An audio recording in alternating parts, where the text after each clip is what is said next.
जब व्यक्ति के जीवन में प्रशंसा पर प्रशंसा पर प्रशंसा होने लग जाए ना, तो उस व्यक्ति के जीवन में अहंकार अंकुरित हो जाता है, अहंकार जन्म ले लेता है। नारद जी के जीवन में अहंकार जन्म ले लिया। नारद जी की भाषा बदल गई कि मेरे जैसा कोई है ही नहीं, मैंने काम को जीत लिया, काम मेरे चरणों में लेट करके गिड़गिड़ा रहा है। ताति तीन अति प्रबल खल, काम क्रोध अरुलो। व्यक्ति के जीवन में तीन शत्रु हैं, अगर तीन से बच गया उसे फिर जीवन में कोई नहीं मार सकता। एक व्यक्ति काम से बच जाए, दूसरा व्यक्ति लोभ से बच जाए, तीसरा व्यक्ति क्रोध से बच जाए। व्यक्ति को बर्बाद करने वाले ये तीन कारण हैं। इसलिए हमेशा क्रोध भी विचार करके करना चाहिए कि जहां पर हम क्रोध कर रहे हैं ये जायज है या नहीं है। लोभ भी व्यक्ति को ज्यादा नहीं करना चाहिए, ज्यादा लोभ भी हानिकारक होता है। अपनी आंखों पर, अपनी दृष्टि पर व्यक्ति को हमेशा संयम रखना चाहिए, क्योंकि आंखें सबसे पहले काम को देखती हैं। फिर अपने कानों पर विजय प्राप्त करना चाहिए। ये जो कान है ना, ये कानों के द्वारा हम जो सुनते हैं उनसे भी काम जन्म लेता है।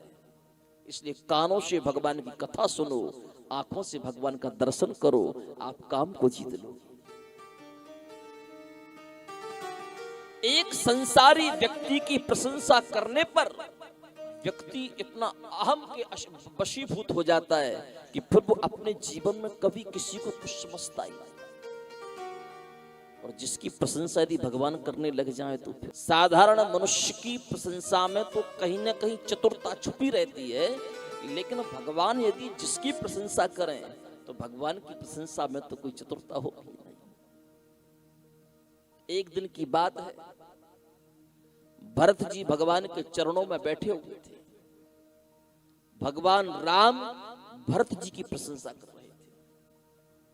मानो भगवान राम कहना चाहते हैं कि भरत भूमि रह राउर राखी।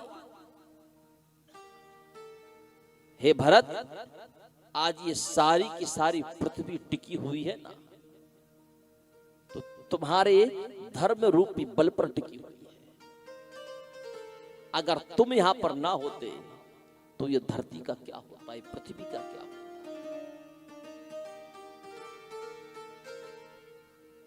भरत जी अपने आंखों के पलकों को नीचे की ओर निहारते हुए खड़े हैं, भगवान से कुछ बोले नहीं। भगवान राम ने कहा, भरत मैं तुम्हारी प्रशंसा पर प्रशंसा पर प्रशंसा कर रहा हूं, तुम कुछ बोल ही नहीं रहे। हाथ जोड़कर के भरत जी ने भगवान राम से कहा कि प्रभु,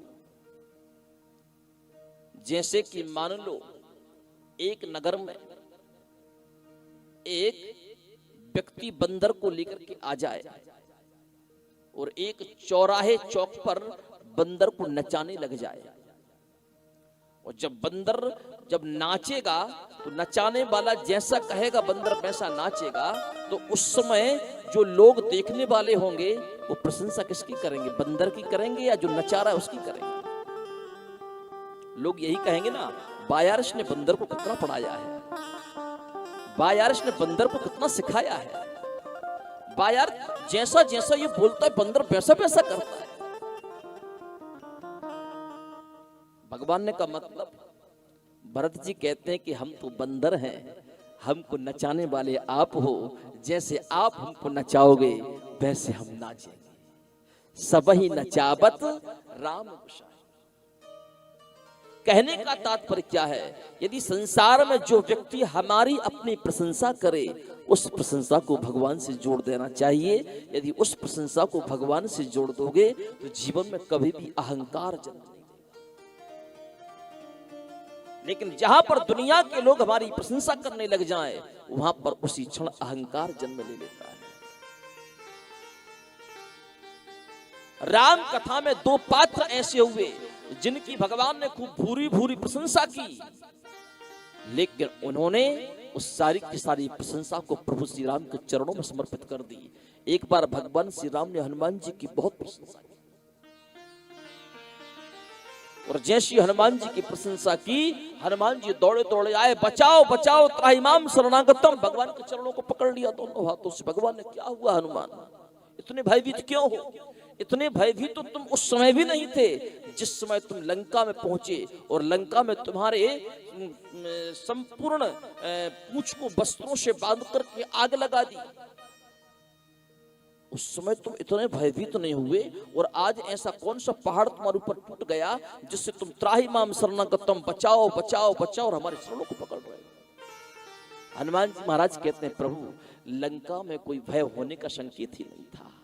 लंका में तो जब मैं गया था तो निर्भय होकर गया था, लेकिन यहां पर सबसे बड़ा भय ये है कि दुनिया के लोग यदि प्रशंसा करेंगे तो उस प्रशंसा के अहम से तो हम कहीं ना कहीं बच जाएं, लेकिन यदि परमात्मा हमारी प्रशंसा करे और उस प्रशंसा के ऊपर यदि हमको अहंकार आ जाए तो हमको कौन बचाएगा? यदि परमात्मा रूपी कोई महान वज्र हमारी प्रशंसा करके हमको मिटाना चाहे तो आकर के उसी परमात्मा के चरण कमलों को पकड़ लेना चाहिए, ताकि आपने यह हमारी प्रशंसा करके हमारे अंतःकरण में अहंकार को उत्पन्न किया, अब इसी अहंकार से आप ही हमारी रक्षा करें। इसलिए हनुमान जी महाराज ने भगवान राम के चरण कभी भी अपनी प्रशंसा पर प्रसन्न नहीं होना चाहिए।